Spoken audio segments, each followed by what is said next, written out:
자, 조선의 문호 개방이 확대가 됩니다. 조선은 강화도 조약 이후 서양의 여러 나라들과 수교를 맺기 시작한대요. 조약을 맺기 시작한다라는 거죠. 자, 근데 이 서양의 여러 나라, 실제로 굉장히 많은 나라가 우리나라를 방문하기 시작해요. 소문이 들리기 시작하거든요. 야, 10년 동안 똥꼬집 부리면서 문을 꽁 닫고 쇄국 정책을 하던 그 조선이 드디어 문을 열고 개항을 하기 시작했다더라. 문호 개방을 한다더라. 빨리 조선을 가서 조약을 맺도록 하자. 여러 나라가 와요. 여러분 생각해 봅시다. 어떤 나라들이 왔을까요? 우리나라로. 일단 이제 상식적으로 생각해 볼 수도 있는 게 앞에서 이제 왔다가 실패한 나라들 있겠죠. 대표적으로 어떤 나라? 그치, 병인박해, 병인양요, 프랑스가 있고요. 또 그치, 프랑스가 있다면 제너럴 셔머노, 신미양요, 미국, 요런 나라들을 아마 찾아왔을 거고요. 그쵸? 그리고 항상 빨라요. 언제든지 침략할 구석이 있다. 찾아오는 나라 영국이고요. 예, 영국의 라이벌 독일도 찾아오고요. 뭐 이외에도 이제 또 우리나라랑 국경적으로 가까웠던 빨리 내려가야 되는데 러시아, 이런 이제 여러 나라들이 우리나라 근처로 이제 방문을 합니다. 그리고 이 외에도 굉장히 많은 나라들이 방문을 하게 되는데요. 이 중에서도 특히 유난히 빨리 조선에게 접근을 했던 나라가 미국입니다. 그러면서 우리나라와 가장 먼저 조약을 체결한 서양 국가가 바로 미국이 되겠는데요. 자, 왜 이런 일이 일어났냐? 실은 이 국가들이요, 나중에 조약을 맺기는 다 맺는데 초반에는 조선에 그렇게까지 막 접근을 엄청나게 우리가 생각하는 것처럼 하지 않아요. 왜냐하면 조선 땅덩어리 바로 옆에 훨씬 더 탐이 나는 지역이 있거든요. 우리 상식적으로 바로 옆 동네에 누가 봐도 진출하고 싶은 나라가 있잖아요. 중국이죠. 청나라가 바로 옆에서 기세등등하게 아편전쟁 이후에 나 힘없소 하고 나 뜯어먹으시오 약간 이런 상태로 있었기 때문에 대부분의 국가들은 일단 중국으로 진출하기를 희망을 하게 돼요. 그래서 조선도 이제 먹을 게 있나 왔는데 중국에 비하면 땅덩어리 크기도 너무 작고 뭐 정보도 많이 부족하고 그래서 준비 작업은 해놓겠지만 아예 이제 길을 안 만들어 놓진 않겠지만 일단 우선순위는 중국이라는 거야. 그 중에서 이 미국은 근데 이 중국을 하려니까 곤란한 상황이 있어요. 바로 이 프랑스, 영국, 독일, 러시아 같은 유럽 국가들은 대서양 루트로 온단 말이야. 대서양 루트로 오고 어쨌든 유라시아 대륙이라는 이름으로 우리가 연결이 돼 있잖아요. 그러니까 철도라든가 올 수 있는 루트가 좀 많아요. 편리해요. 그리고 중간에 육지가 계속 있으니까 도움을 받을 수 있는 여러 국가들도 많단 말이야.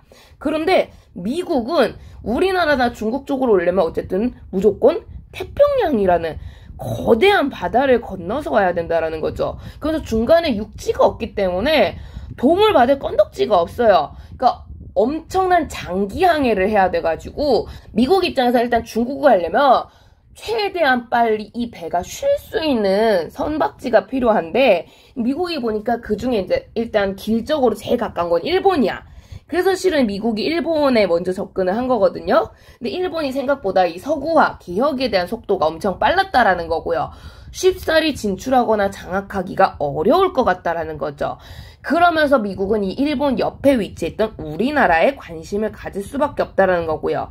어떻게 실제로 우리 한반도라는 곳 자체가 대륙과 태평양 루트를 연결하는 중간다리 역할로서 굉장히 중요한 전략적 요충지잖아요. 그러니까 미국은 그 가치를 뼈저리게 느끼고 빨리 조선으로 진출해서 문을 열고 싶은 거야.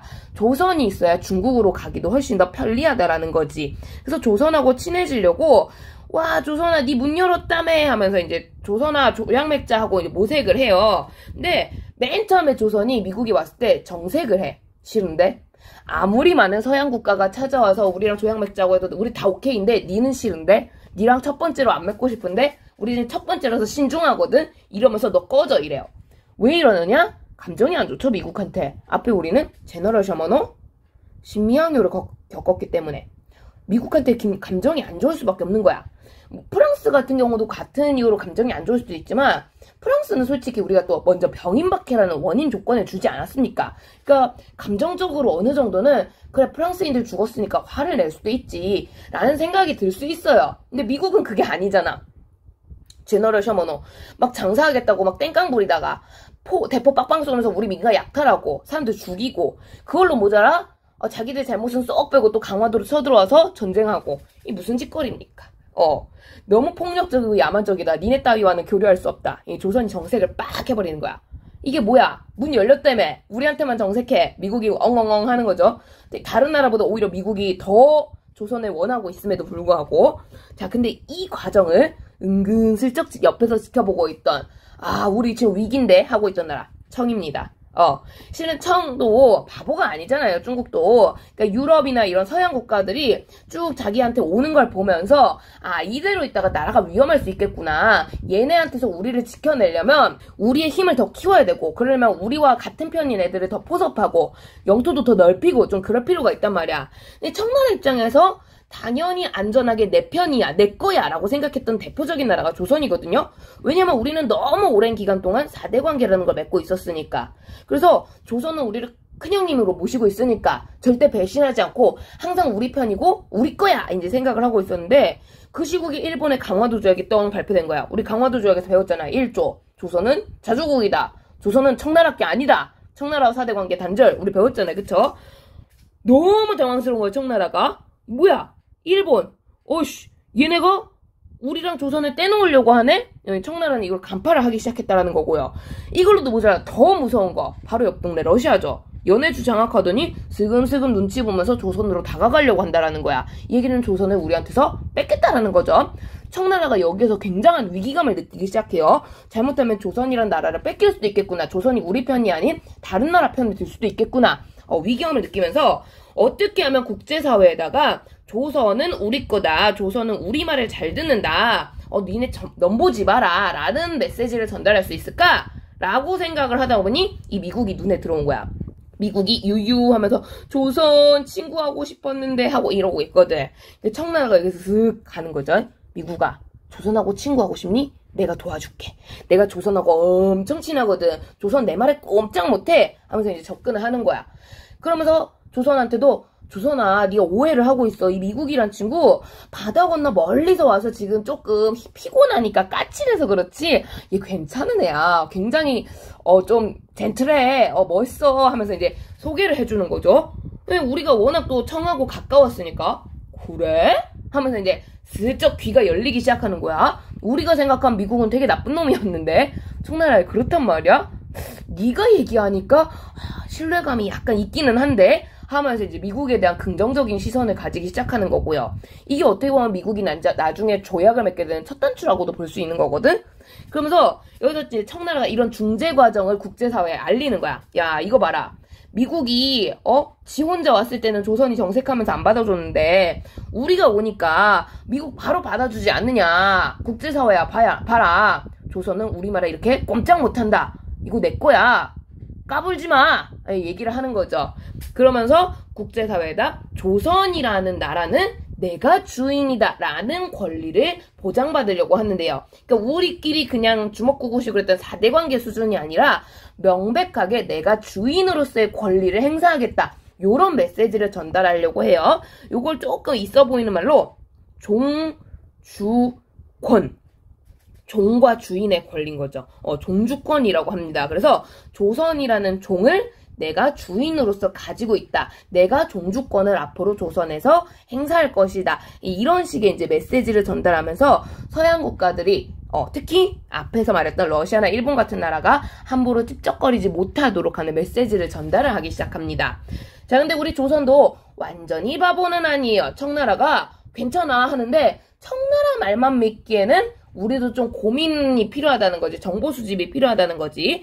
이걸 위해서 우리가 이제 조약을 맺었던 게 일본입니다. 일본하고 강화도 조약 이미 맺었잖아요. 그래서 조선은 또 일본이 미국하고 긴밀한 관계도 있고 하니까 한번 이런 것들을 정보를 조사를 해봐라 하면서 당시에 수신사라고 해서 일본에 또 사신단을 보내요. 이 수신사, 요걸로 특히 갔었던 대표적인 인물이 여기 적혀있는 이 사람이 기억하셔야 돼요. 김홍집이라는 사람인데요. 그래서 이 김홍집이 일본이 어떻게 변했지? 일본이 지금 어떻게 개혁하지? 일본이 어떤 나라랑 외교하지? 이제 이런 정보를 조사하는 과정에서 일본에서 책 한 권을 가져오게 됩니다. 이 책 제목이 조선책략. 별표예요.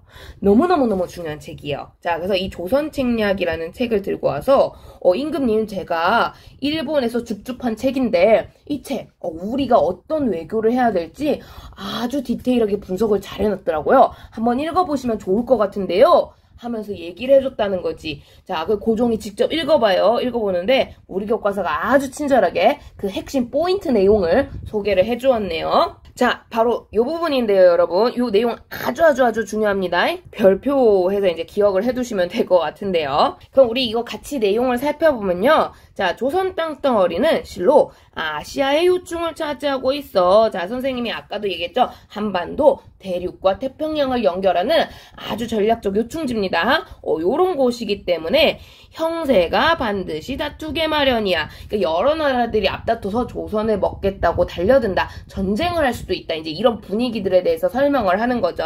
그러면서 여기 점점점 보시면 특히 여기서 조선이 좀 주의를 해야 될 나라가 있는데 바로 이 조선이 위기감을 느껴야 될, 좀 불안감을 느껴야 될 나라. 러시아라는 거야. 지금 이 러시아가 연해주를 장악하고 니네를 먹기 위해서 호시탐탐 노리고 있다라는 거지. 자, 이 책은 설명을 해주는 거예요. 러시아가 당시 무슨 정책을 하고 있다고. 남하 정책을 하고 있다고 우리 세계사 시간에 배웠었죠. 뭘 얻기 위해?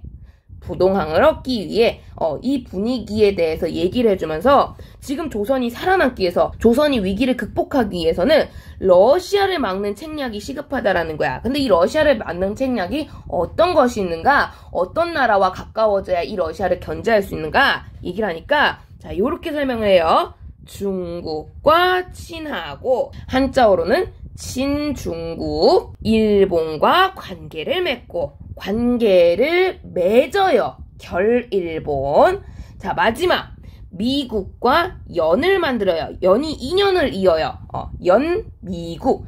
이 9글자인데요. 이게 이제 해석하면 중국과 친하고 일본과 맺고 미국과 이어진다라는 내용이에요. 요 9글자가 니네 나라가 스스로 강해질 수 있는, 러시아를 방어할 수 있는 가장 좋은 책략이다라고 소개를 하는 건데요. 자, 그래서 고종이 읽어보니까 친중국, 우리 이미 하고 있죠. 중국하고 이미 친밀해요. 청나라랑 가까운 관계고요. 결일본, 일본하고 관계 맺었어요? 안 맺었어요? 맺었잖아요. 강화도 조약. 이미 강화도 조약으로 관계 맺었어요. 그러면서 여기서 눈에 띄는 마지막 세 글자, 연미국이라는 거죠. 미국과 친해져라. 아니, 일본에서 가져온 우리나라의 이런 외교적 위기, 현재 여러 가지 위기 시국에 대해서 대응책으로 청나라와 같은 제안인 미국과 친해져라 라는 방식을 제안을 했다라는 거야. 이 미국이란 나라가 진짜 생각보다 괜찮은 나라인가 보다 라고 우리는 이제 생각이 드는 거고요. 결국 그래서 여러 많고 많은 서양 국가들 중에서도 미국과 가장 먼저 조약을 맺게 되는데요. 결국 우리가 미국과 조약을 첫 번째로 맺게 된 큰 배경, 청나라가 우리에게 미국은 괜찮은 나라야 제안을 해줬다라는 거고요. 여기에 대해서 우리 별표를 쳤던 이 조선책략이라는 책의 영향력이 굉장히 컸다라는 건데요. 근데 여러분, 여기에 하나 주의사항이 있습니다. 자, 실은 지금 이제 내용을 여기까지 봤으면 청나라의 제안을 듣고 일본에서 가져온 조선책략이니까 우리가 이제 나름대로 정보를 수집할 수 있는 청일본 두 곳의 의견을 듣고 이런 결정을 내렸구나 라고 생각을 할 수 있는데요. 자, 교과서 설명에도 있지만 이 조선책략 분명히 일본에서 가져온 책입니다만 책 표지에 자세히 보니까 제목 밑에 저자 이름이 황준헌이라고 적혀 있는 거야. 황준헌이야. 당연히 한자로 적혀 있었겠죠. 그 고종이 이제 묻는 거예요. 황준헌. 한자식으로 우리가 읽으면 황준헌이라고 읽히는데 이거 발음 어떻게 되니? 원래 이름이 뭐니? 하고 물어보니까 발음이 황준신 하고 이름을 외치는 거야. 황준신? 응? 무슨 도요토미 히데요시, 도쿠가와 이에야스, 이토 히로부미 이런 이름이 아니라 황준신? 응? 이거 어느 나라 이름일까? 그치? 중국의 이름이에요. 실은 이 책은 일본에서 가져왔습니다만 당시 일본에 거주 중이던 청나라 외교관 황준신의 작품인 거고요. 즉 조선책략은 일본의 입장을 반영한 책이 아닌 청나라의 입장을 반영한 책이라는 거죠. 결론적으로 우리는 그래서 미국과 수교를 결정할 때 중국, 청나라의 이야기에 상당히 이제 믿음을 많이 가지고 받아들였다라는 것을 우리는 살펴볼 수 있다라는 겁니다. 요거 함정인데요. 잘 체크를 하시면 좋겠고요. 어쨌든 그러면서 미국하고 조약을 맺어요. 미국 입장에서 너무 황공한 거죠. 그렇게 정색하던 조선이 드디어 우리를 통해 마음을 열어주었어. 자, 조선아. 원하는 게 무엇이니? 니네가 우리를 이렇게 용서해 주었으니 우리에게 활짝 화해의 미소를 지어 주었으니 니네가 원하는 거 들어줄게 라면서 이제 미국이 조약에서 딜을 제시하기 시작하는 거고요. 우리는 그러면서 미국과 어느 정도 원하는 내용들을 요구를 하기 시작합니다. 자, 어떤 내용들이 있는가? 다음 시간에 살펴볼까요? 일단 여기까지 한번 정리를 해보세요.